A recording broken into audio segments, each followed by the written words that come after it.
বিবেচনায় সমীচীন না।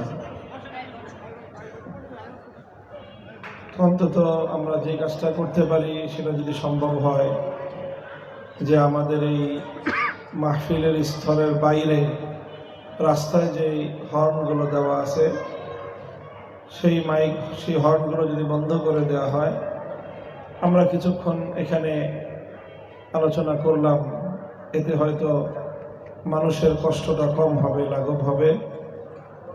ওটা সম্ভব হয় কিনা ইন্তেজামিয়া কমিটির কাছে আমি বিশেষভাবে অনুরোধ করতেছি সেই বিষয়টা লক্ষ্য রাখার জন্য। আর আপনারা যারা এখানে অপেক্ষমান আছেন, আপনাদেরকেও আমি শুকরিয়া জ্ঞাপন করছি যে দীর্ঘ রাত পর্যন্ত আপনারা এখানে কোরআন এবং সুন্নাহর আলোচনা শুনবার জন্য আপনারা বসে আছেন, কথা শুনতেছেন আলেমদের। মরহুম হযরত মাওলানা নুরুল ইসলাম রাহিমাহুল্লাহ তাআলা, যিনি বাংলাদেশে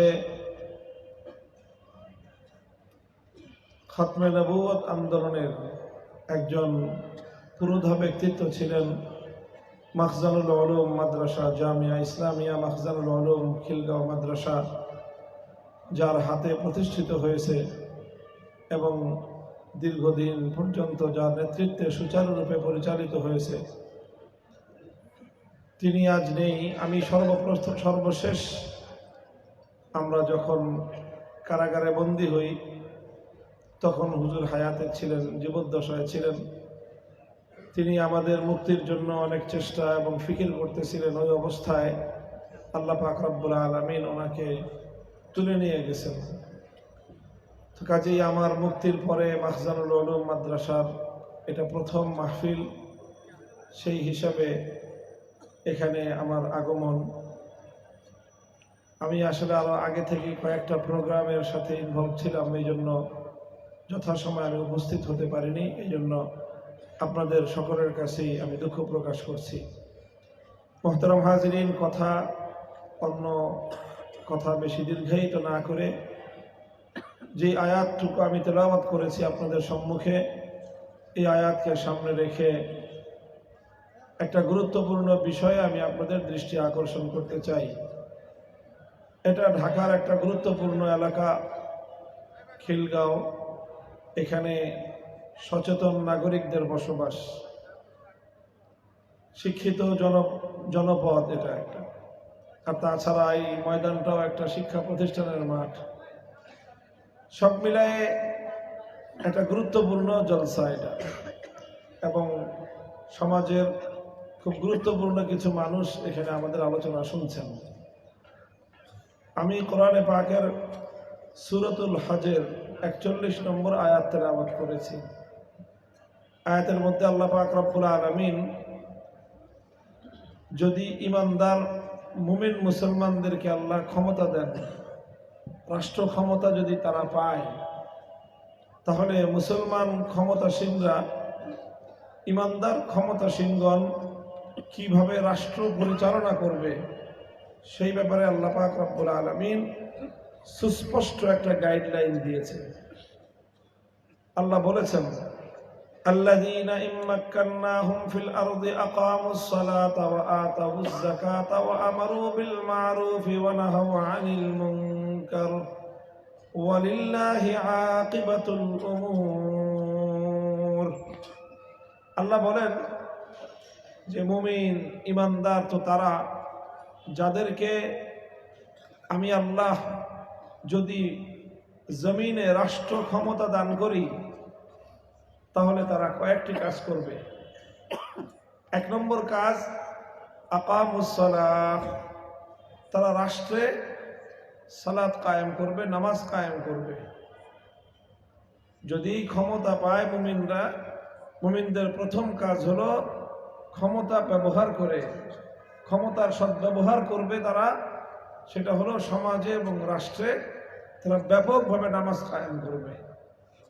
2 নম্বর কর্মসূচি হবে তাদের ওয়া আতাউয যাকাত, তারা যাকাত ব্যবস্থা প্রতিষ্ঠিত করবে সমাজের মধ্যে, রাষ্ট্রের মধ্যে। 3 নম্বর কাজ হলো ওয়া আমারু বিল মা'রুফ, তারা মানুষকে সৎ কাজের আদেশ দিবে। আর 4 নম্বর দায়িত্ব হবে তাদের ওয়ানাহাউ আনিল মুনকার, তারা শরীয়ত গর্হিত অন্যায় এবং অসৎ কাজকে বাধা দিবে, নিষেধ করবে।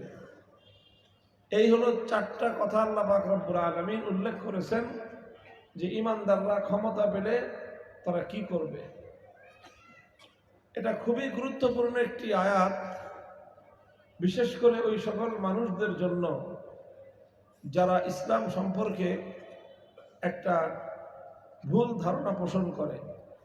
অনেক মুসলমান এমন আছে যে তারা ভুল ধারণা পোষণ করে, আর এই ভুল ধারণার মূল কারণ হলো যে তারা রাজনৈতিকভাবে ভুল কোনো মতাদর্শের অনুসরণ করে। আমার পর্যবেক্ষণ হলো আমাদের সমাজে বর্তমান মানুষের ঈমান সবচেয়ে বেশি নষ্ট হয় রাজনৈতিক কারণে।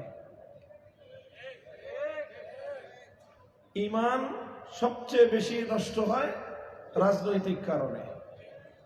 আমল নষ্ট হয় নানা কারণে, মানুষের আমল নষ্ট হয় নানা কারণে। মানুষের আমল নষ্ট হয় সাংস্কৃতিক কারণে, মানুষের আমল নষ্ট হয় নিজের মধ্যে প্রবৃত্তির চাহিদার কারণে, নানা কারণে মানুষের আমল নষ্ট হয়।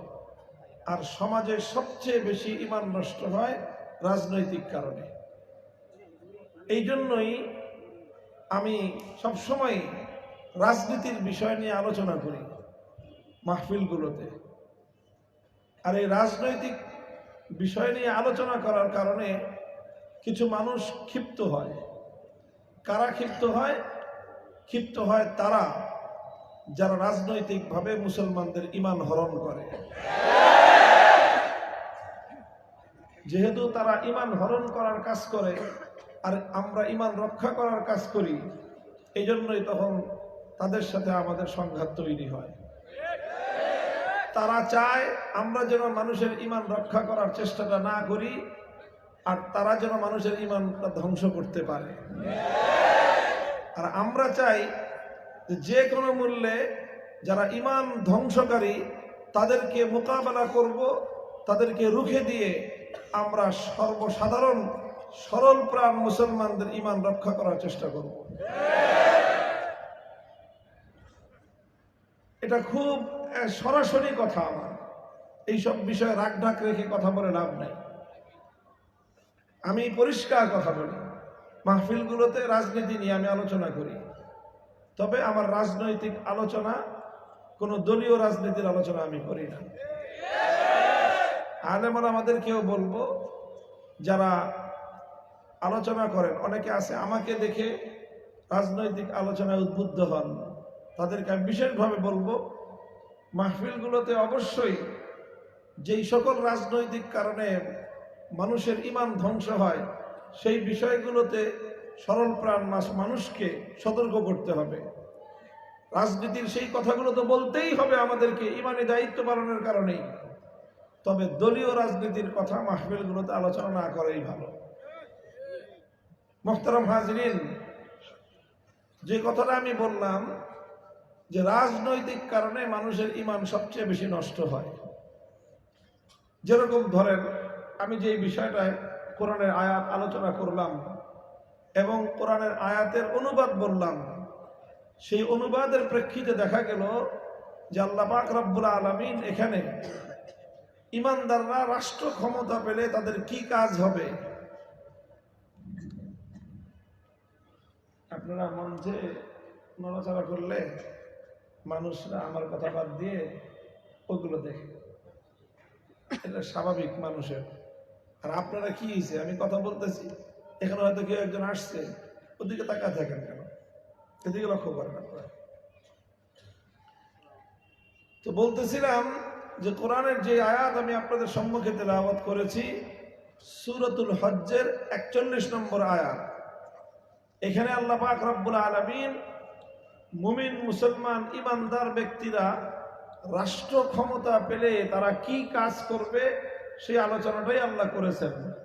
সুনির্দিষ্টভাবে আল্লাহ 4টা কথা উল্লেখ করেছেন: নামাজ কায়েম করা, যাকাতের বিধান বাস্তবায়ন করা, সৎ কাজের আদেশ দেওয়া, শরীয়ত বিরোধী কাজে নিষেধাজ্ঞা আরোপ করা, এই 4টা কাজ হবে রাষ্ট্র ক্ষমতাপ্রাপ্ত ব্যক্তি ইমানদারদের সর্বপ্রথম কাজ।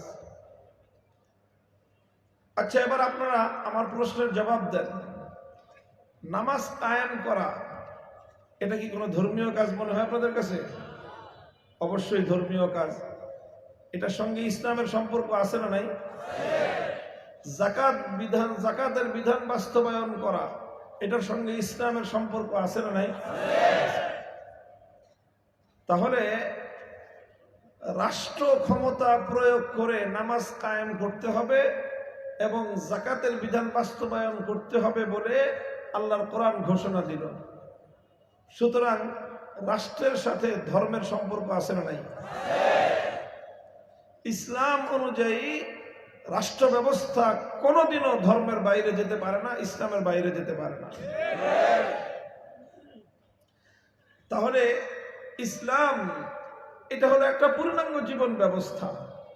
এখানে মানুষের ব্যক্তিগত জীবনের বিধিনিষেধ রয়েছে, আইন কানুন রয়েছে, মানুষের পরিবার জীবনের দিক নির্দেশনা রয়েছে, মানুষের অর্থনৈতিক জীবন, ব্যবসায়িক জীবন, তার প্রফেশনাল জীবন, কর্মজীবন, সব বিষয়ে যেরকম গাইডলাইন রয়েছে, ঠিক একইভাবে কিভাবে রাষ্ট্র চলবে, কিভাবে রাজনীতি করতে হবে, সেই বিষয়েও ইসলাম পরিপূর্ণ দিক নির্দেশনা দিয়েছে। এই কারণেই রাষ্ট্র এবং রাজনীতি কোনোদিনই ইসলাম থেকে বিচ্ছিন্ন হতে পারে না। প্রত্যেকটা পার্ট হলো ইসলামের এক একটা অঙ্গ, ইসলামের এক একটা অংশ।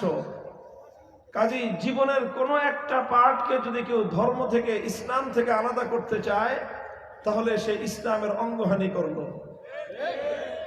কেউ যদি বলে যে মানুষের ব্যক্তিগত জীবন ইসলাম অনুযায়ী চলতে পারে না, সে যেরকম ইসলামের একটা অঙ্গ হানি করলো।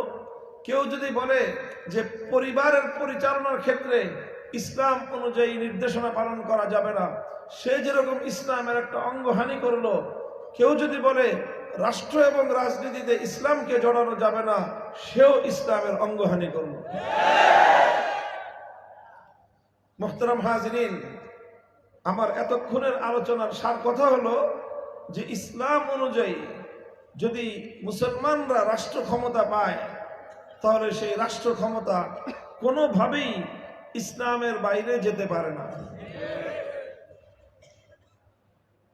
এই কারণেই আমরা বলি, ইসলামকে যদি কেউ বুঝে থাকে, যদি কেউ ইসলামের আদর্শকে বুঝে থাকে, কেউ যদি ইসলামের জীবন ব্যবস্থার পূর্ণাঙ্গতাকে বিশ্বাস করে থাকে, সে আর কিছু হলেও অন্তত রাজনৈতিক ক্ষেত্রে ধর্মনিরপেক্ষ হতে পারে না। সে তার পক্ষে সেকুলার হওয়া সম্ভবই না।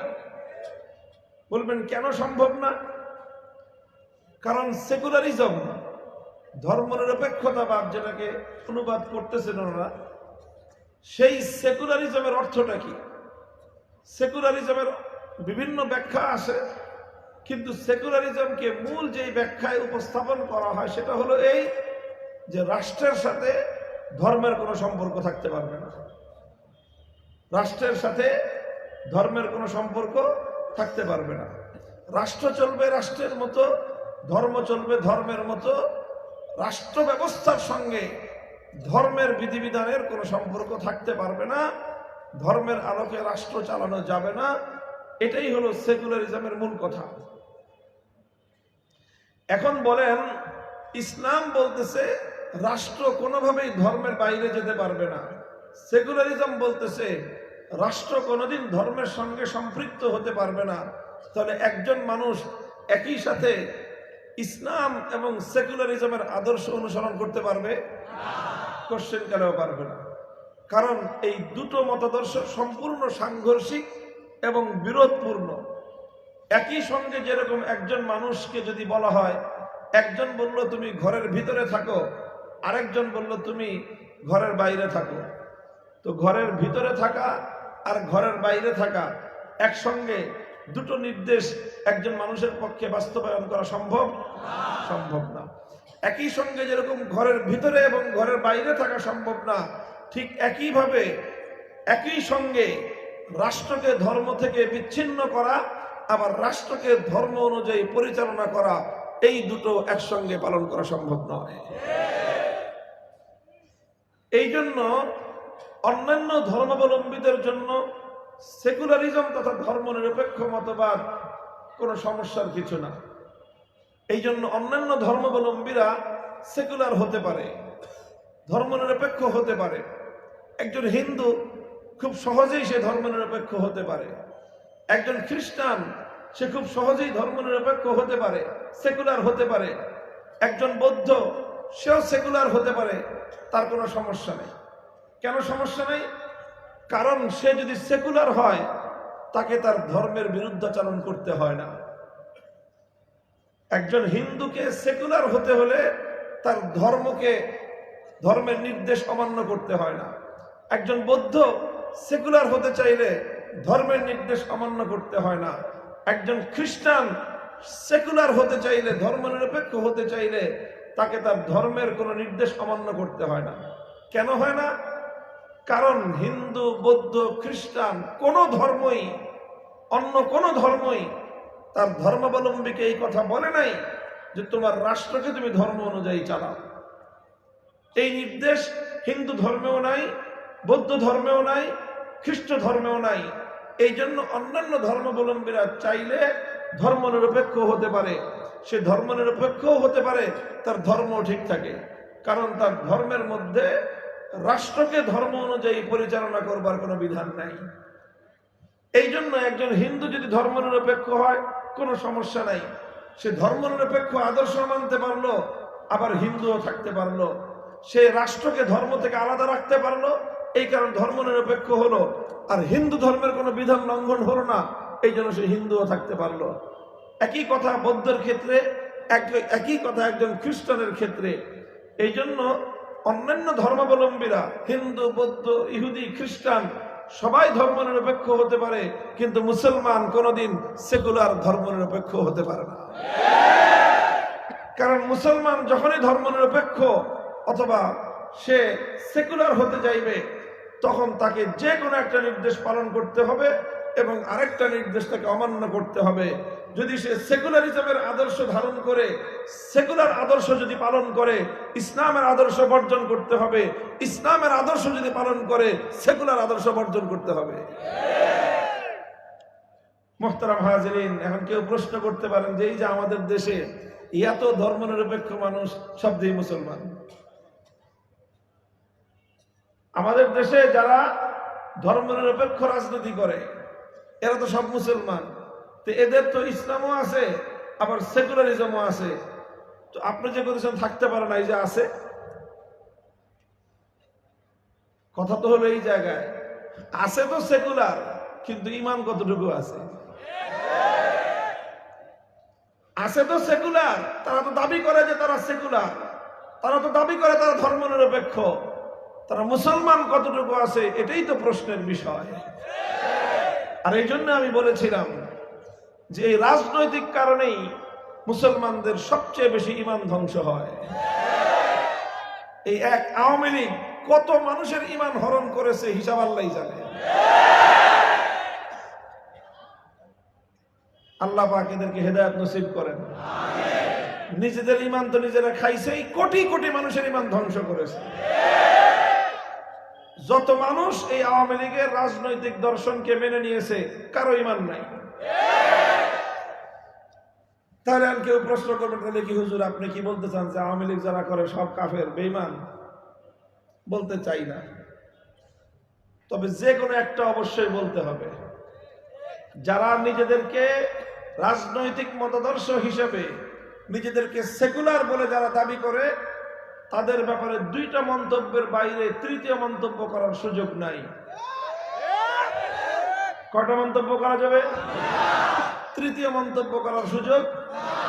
প্রথম মন্তব্য হলো, যদি সেকুলারিজমকে সে বুঝে শুনে করে থাকে তাহলে তার ঈমান নাই, স্পষ্ট কথা। তাহলে প্রথম মন্তব্য হলো যারা সেকুলার তারা বেঈমান, যদি বুঝে শুনে সেকুলারিজম করে থাকে। দ্বিতীয় কথা হলো, আর যদি সেকুলারিজমকে না বুঝে শুনে করে থাকে, ইমান আছে কিন্তু তারা গণ্ডমূর্খ। যারা সেকুলারিজমের রাজনীতি করে তারা হয় বেঈমান না হয় মূর্খ। 3 নম্বর মন্তব্য করার সুযোগ নাই, চ্যালেঞ্জ করলাম আমি। কিভাবে বলবেন আপনি? বলতে হবে হয় সেকুলারিজম বুঝে নাই, না বুঝে জোর করে একটা একটা ভুলভাল বুঝ দিয়ে সেকুলারিজমের রাজনীতি করতেছে, আবার নিজেদেরকে মুসলমান বলে পরিচয় দিচ্ছে। হয় বলতে হবে যে সে গণ্ডমূর্খ, আর না হয় বলতে হবে সে বেঈমান।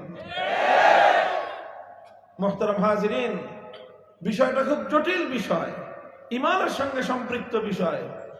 আফাতুমিনুনা বিবাদিল কিতাবি ওয়া তাকফুরুনা বিবাদিন ফামা জাযাউ মান ইয়াফআলু যালিকা মিনকুম ইল্লা খিzyun ফিল হায়াতিদ দুনিয়া ওয়া ইয়াউমাল কিয়ামাতি ইউরাদ্দুনা ইলা আশাদ্দিল আযাব। আল্লাহ বলেছেন যে আল্লাহর কিতাব অংশ মানবা, কিছু অংশ মানবা, কিছু অংশ মানবা না। ইসলামের বিধান কিছু অংশ মানবা, কিছু অংশ মানবা না।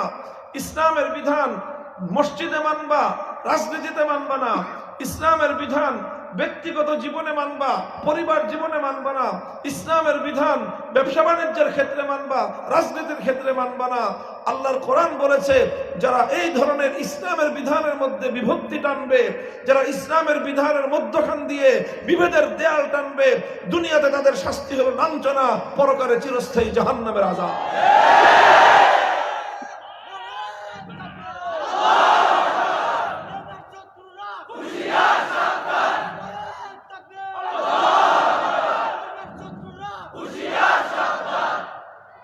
তবে আমাদের দেশের ধর্মনিরপেক্ষতাবাদী রাজনীতিবিদ যারা, মুসলমান যারা, সব আসলে মূর্খের দল।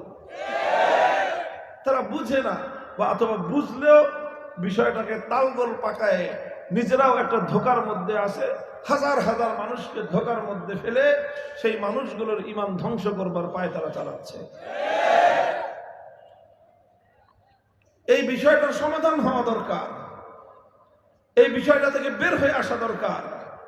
মুসলমানরা সারা দুনিয়া ব্যাপী আজ আলহামদুলিল্লাহ এই জাগরণ শুরু হয়েছে, এই জাগরণ শুরু হয়েছে। আগামী দিনে সারা পৃথিবী জুড়ে ইসলামের বিজয়ের যে ধারা শুরু হয়েছে, ইনশাআল্লাহ এই ধারা থামবে না।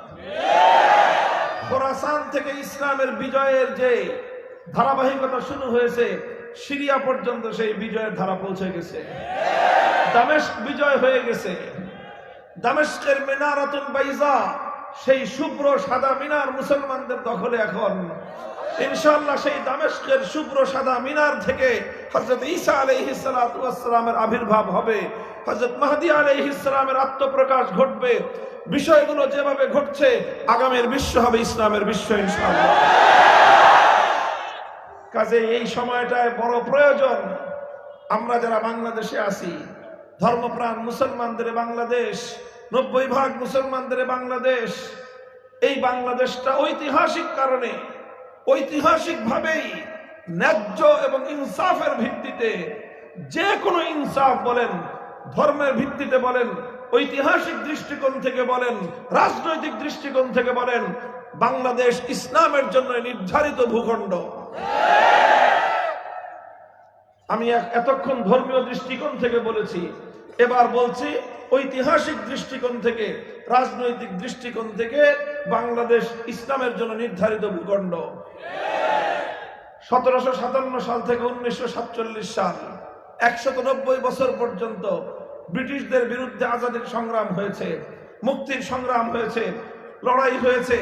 ইতিহাস পড়েন, সেই লড়াই এবং মুক্তির সংগ্রামে বালাকোটের রণাঙ্গন, শামেলির রণাঙ্গন, ঐতিহাসিক দুটি মুক্তিযুদ্ধ হয়েছে।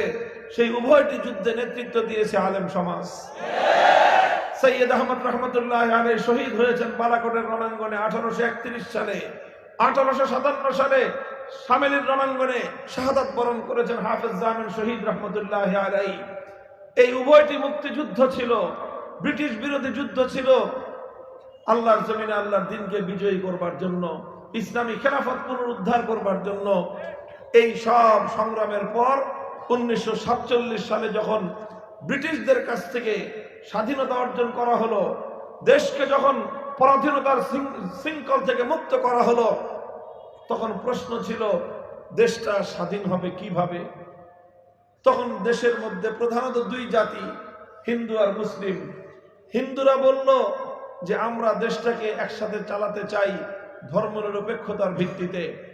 অধিকাংশ মুসলমানরা বলল যে না, আমরা ধর্মনিরপেক্ষতার ভিত্তিতে হিন্দুদের সঙ্গে নয়, বরং আমরা একটা ভূখণ্ড চাই, যেই ভূখণ্ডে ইসলামী হুকুমত কায়েম হবে। এটা বলছি 1947 সালের কথা।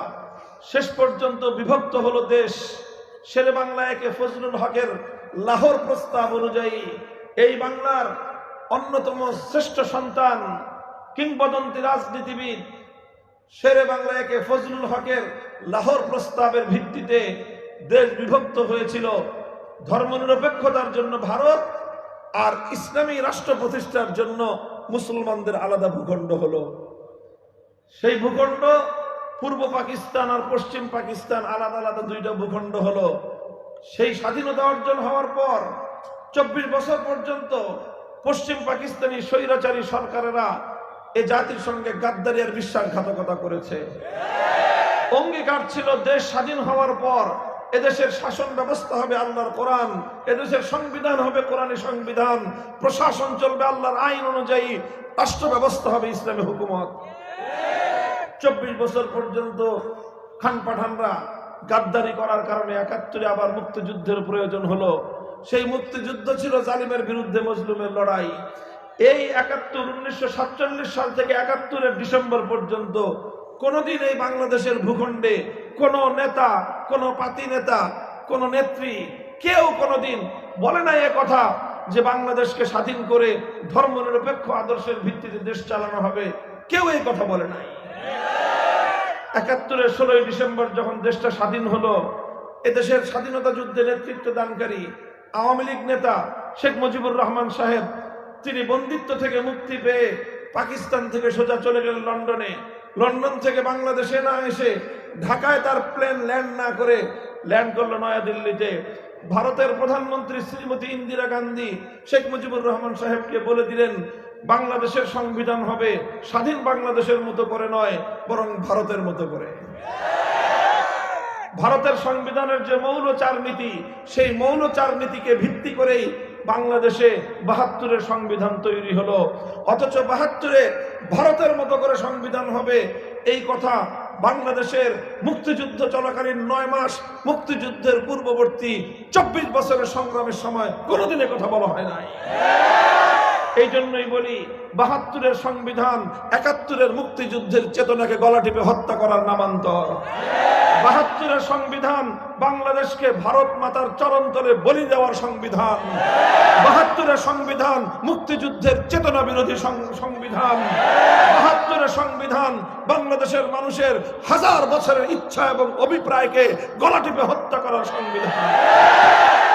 এভাবেই চলে আসছে বাংলাদেশ। কিন্তু সেই ভাগ পরিবর্তন হয়ে যায় নাই। ভাগটা তো হয়েছিল 1947 সালে। একটা ভূখণ্ড ছিল ধর্মনিরপেক্ষতার জন্য, আরেকটা ভূখণ্ড ছিল ইসলামের জন্য। যদিও সেখানে বেইনসাফি করা হয়েছে, ইসলামের জন্য যে ভূখণ্ড দেওয়া হয়েছে সেটাকে নানাভাবে বৈষম্যের শিকার করে বঞ্চিত করা হয়েছে মুসলমানদেরকে। সমস্ত গুরুত্বপূর্ণ অঞ্চলগুলোকে তুলে দেওয়া হয়েছে ধর্মনিরপেক্ষ ভারতের হাতে, আর অপেক্ষাকৃত কম গুরুত্বপূর্ণ অঞ্চলগুলোকে দেওয়া হয়েছে মুসলমানদের ভূখণ্ডের জন্য। আমরা সমস্ত বঞ্চনা মেনে নিয়েছি, আমরা সমস্ত বৈষম্য মেনে নিয়েছি, শুধু একটা স্বপ্ন নিয়ে যে আমাদের দেশ অনুন্নত হোক, দেশ ছোট হোক, না খেয়ে থাকবো, প্রয়োজনে পেটে পাথর বাঁধবো, তবু এমন একটা ভূখণ্ড চাই যেই ভূখণ্ডে আর কিছু পাই বা না পাই একটা জিনিস পাবো, আইন চলবে আল্লাহর, সংবিধান হবে আল কোরআনের। মুহতারাম হাজিরিন,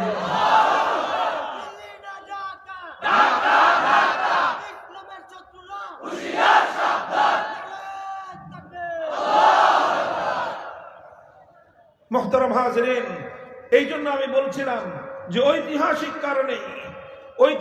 কারণেই ভাগ যখন হলো, একটা ভাগ ধর্মনিরপেক্ষতার জন্য, আরেকটা ভাগ ইসলামের জন্য। সুতরাং এখন যদি কারো ইসলাম পছন্দ না হয়, ধর্মনিরপেক্ষতা পছন্দ হয়, বিশাল সীমান্ত খোলা আছে, ধর্মনিরপেক্ষ দেশে চলে যাও। তোমার নেত্রী যেভাবে গেছে তুমিও যাও, সব চলে যাও। আর যদি এই দেশে থাকতে হয়, ভাগ বটোয়ারা অনুযায়ী ইসলাম মেনে থাকো। মুহতারাম হাজিরিন, কাজেই ধর্মীয় দৃষ্টিকোণ থেকেও এদেশে ধর্মনিরপেক্ষতা চলতে পারে না, ঐতিহাসিক ভাবেও এদেশে ধর্মনিরপেক্ষতা চলতে পারে না। রাজনৈতিক বিভক্তির মাধ্যমে রাজনৈতিক যে বন্দোবস্ত, রাজনৈতিক যে দেশ বিভাগ, সেই আলোকেও এদেশে ধর্মনিরপেক্ষতা মতবাদ চলতে পারে না।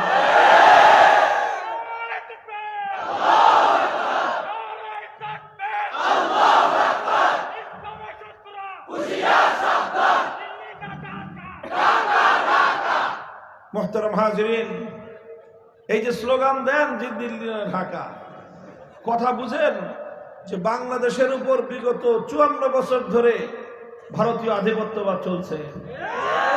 এই কথা আগে শুধু আমরা হুজুররা বলতাম।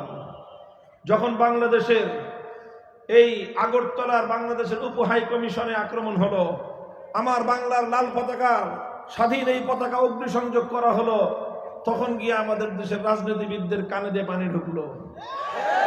দেশের সরকার বাংলাদেশে একটা অভূতপূর্ব ঐক্য গঠন করলেন, ঐক্য প্রতিষ্ঠা করলেন, সকল রাজনৈতিক দলগুলোকে ডেকে ঐক্যবদ্ধ হলেন, সকল ধর্ম, হিন্দু, বৌদ্ধ, খ্রিস্টান, মুসলমান সকলকে মিলিয়ে ঐক্যবদ্ধ হলেন। আর তারা ঘোষণা দিলেন যে বাংলাদেশ কোনো বিদেশি শক্তির সাথে নতজানু পররাষ্ট্রনীতি নিয়ে কারোর সঙ্গে সম্পর্ক করবে না।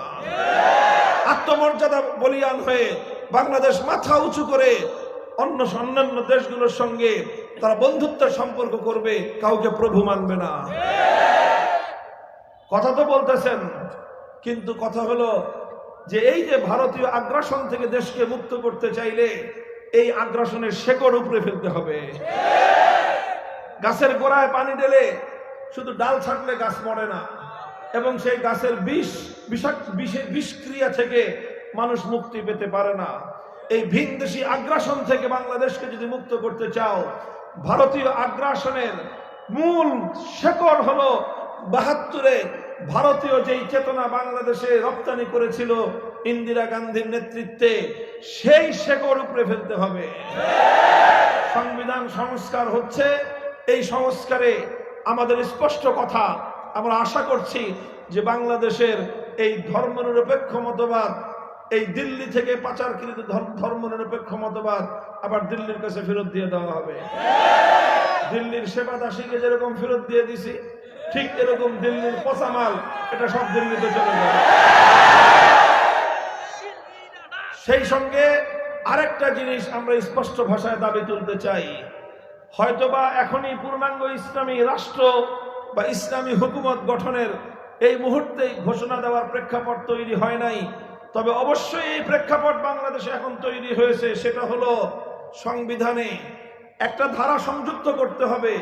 সেই ধারাটা হলো অন্তত কোরআন, সুন্নাহ এবং ইসলাম বিরোধী কোনো নীতি, কোনো আদর্শ, কোনো বিধিমালা এবং কোনো আইন বাংলাদেশে চলতে পারবে না। এটুকু যদি হয়, তাও বাংলাদেশের মুসলমানরা দ্বীন এবং ঈমান নিয়ে রাষ্ট্র এবং রাজনৈতিক বন্দোবস্তের মধ্যে থাকতে পারবে। আল্লাহ পাক আমাদেরকে বুঝবার তৌফিক দান করেন। ইনশাআল্লাহ বাংলাদেশ এখন প্রস্তুত একটা বিপ্লবের জন্য। এ মাটি এখন উর্বর। এই বাংলাদেশ অনেক অভ্যুত্থান দেখেছে, অনেক আন্দোলন দেখেছে, অনেক বিপ্লব দেখেছে, অনেক রূপ রং দেখেছে। বাংলাদেশ সোনার বাংলাদেশ দেখেছে, নতুন বাংলাদেশ দেখেছে, সবুজ বাংলাদেশ দেখেছে, ডিজিটাল বাংলাদেশ দেখেছে, স্মার্ট বাংলাদেশ দেখেছে। দেখার বাকি আছে শুধু ইসলামের বাংলাদেশ। আগামীর বাংলাদেশ হবে ইসলামের বাংলাদেশ, এবারের বাংলাদেশ হবে খেলাফতের বাংলাদেশ। ইনশাআল্লাহ প্রস্তুতি গ্রহণ করেন। কথা বলেন ঠিক না বেঠিক? এদেশের ইয়াং জেনারেশন যদি তৈরি হয়, রুখে দেওয়ার সাধ্য কারো হবে না ইনশাআল্লাহ। আগস্ট বিপ্লবের সময় আমাদের সন্তানেরা যেভাবে, দামাল সন্তানেরা যেভাবে ফ্যাসিবাদ থেকে জাতিকে মুক্ত করবার জন্য সাহসিকতার সঙ্গে ময়দানে নেমেছে। 2000 তাজা প্রাণ যখন গিয়েছে, 16 বছরের জগদ্দল পাথর ভিনদেশী কৃতদাসী ফ্যাসিবাদ উৎখাত হয়ে গেছে। এভাবেই যদি আবার আমরা রক্ত দেওয়ার জন্য প্রস্তুত হই, ইসলামকে ভালোবাসি, আল্লাহর কোরআনকে ভালোবাসি, আল্লাহর দ্বীনকে ভালোবেসে আমার জন্মভূমি, আমার মাতৃভূমিতে পূর্ণাঙ্গ আল্লাহর দ্বীনকে জিন্দা করবার, দ্বীনকে বিজয়ী করবার অভিপ্রায় নিয়ে বিপ্লবের জন্য যদি আমরা মাঠে নামি, ইনশাআল্লাহ খেলাফতের বাংলাদেশ হবে বাংলাদেশের জন্য। আল্লাহ পাক রব্বুল আলামিন আমাদের সকলকে তৌফিক দান করুন। প্রস্তুত আছেন তো ইনশাআল্লাহ? ঘাম ঝরাতে হবে, ঘাম হাত নামান। প্রথমে ঘাম ঝরানো পরিশ্রম করতে হবে, রাজি আছেন? এরপরে চোখের অশ্রু দিয়ে আল্লাহর কাছে সাহায্য কামনা করতে হবে, করবেন? ঘাম আর অশ্রুর বিনিময়ে যখন ঘাম আর অশ্রু দিয়ে যখন এই জমিন বিপ্লবের জন্য উর্বর হবে, তখন এই জমিনে শাহাদাতের রক্ত দিয়ে বিপ্লব আনতে হবে। তখন কিছু মানুষ শহীদ ঈদগাহে জমায়েত হতে হবে আল্লাহর দ্বীনের জন্য, কোরআনে হুকুমতের জন্য। সেই শহীদ ঈদগাহে কারা জমায়েত হবেন? আল্লাহ কবুল করেন। এটা শুধু কথার কথা না, শপথ, অঙ্গীকার? অঙ্গীকার কার সাথে?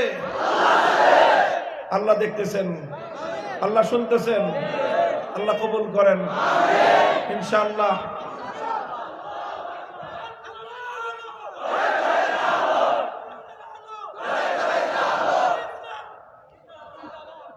আল্লাহ পাক রব্বুল আলামিন আমাদের তৌফিক দান করেন। আমাদের হেফাজতে ইসলাম মহাসচিব সাহেব হুজুর যা এসে পড়ছেন, যাতে খেয়ালি করে নিন, হুজুর দোয়া করেন। না, আমার কথা শেষ। আলহামদুলিল্লাহ, আপনারা বসেন, কেউ উঠবেন না। হেফাজতে ইসলাম বাংলাদেশের আমাদের সংগ্রামী মহাসচিব, বাংলাদেশের অন্যতম শীর্ষ আলেমে দ্বীন আল্লামা সাজিদুর রহমান হাফিজাহুল্লাহ তাআলা হুজুর তাশরীফ এনেছেন। দুই এক কথা বলে ইনশাআল্লাহ হুজুর দোয়া করে দেবেন। রাত 1টা বেজে গেছে, আর ইনশাআল্লাহ আমরা মাহফিল দীর্ঘায়িত করবো না। হুজুর শুধু একটু দোয়া করে বসেন, উঠবেন না ভাই, মেহরবানি একটু বসেন।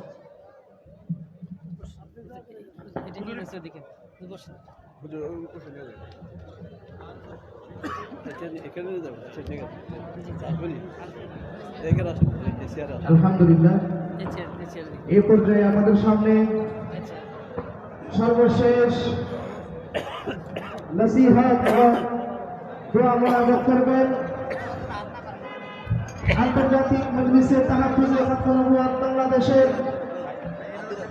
সম্মানিত ভারপ্রাপ্ত সভাপতি, হেফাজতে ইসলাম বাংলাদেশের সম্মানিত মহাসচিব হযরতুল আল্লামা সাজিদুর রহমান সাহেব দাওয়াত বরকাতুহু। হযরতের বয়ানের আগে এ পর্যায়ে জামিয়া মাহসানুল নূরের পক্ষ থেকে একটি সম্মাননা ক্রেস্ট প্রদান করা হচ্ছে।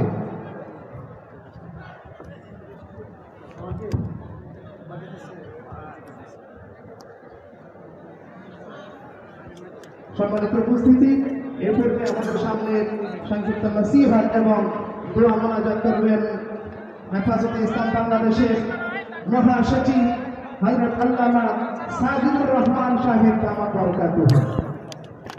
মেহরবানি করে আমরা বসে যাই, মেহরবানি করে আমরা বসে যাই। দোয়া হবে। দোয়ার পূর্বে একটা ঘোষণা দিতে চাই। বাংলাদেশে কাদিয়ানীদেরকে সরকারিভাবে অমুসলিম ঘোষণা করতে হবে। রাসূল সাল্লাল্লাহু আলাইহি ওয়াসাল্লামকে যারা গালি দিবে তাদের বিরুদ্ধে সর্বোচ্চ শাস্তির বিধান রেখে আইন পাশ করতে হবে। এই দেশে কোনো কুলাঙ্গার রাসূলকে গালি দিলে তাকে ফাঁসি দিতে হবে, ফাঁসি। সংবিধানে আল্লাহর উপর আস্থা এবং বিশ্বাস পুনঃস্থাপন করতে হবে। এবার দোয়া চলবে। দোয়া করবেন। আল্লাহুম্মা সাল্লি আলা মুহাম্মাদ ওয়া আলা আলি মুহাম্মাদ ওয়া বারিক ওয়া সাল্লিম কামা তুহিব্বু ওয়া তারদা আদাদা মা তুহিব্বু রাব্বানা ওয়া তারদা। আয় আল্লাহ, আজকের এই মাহফিলকে তুমি কবুল করো।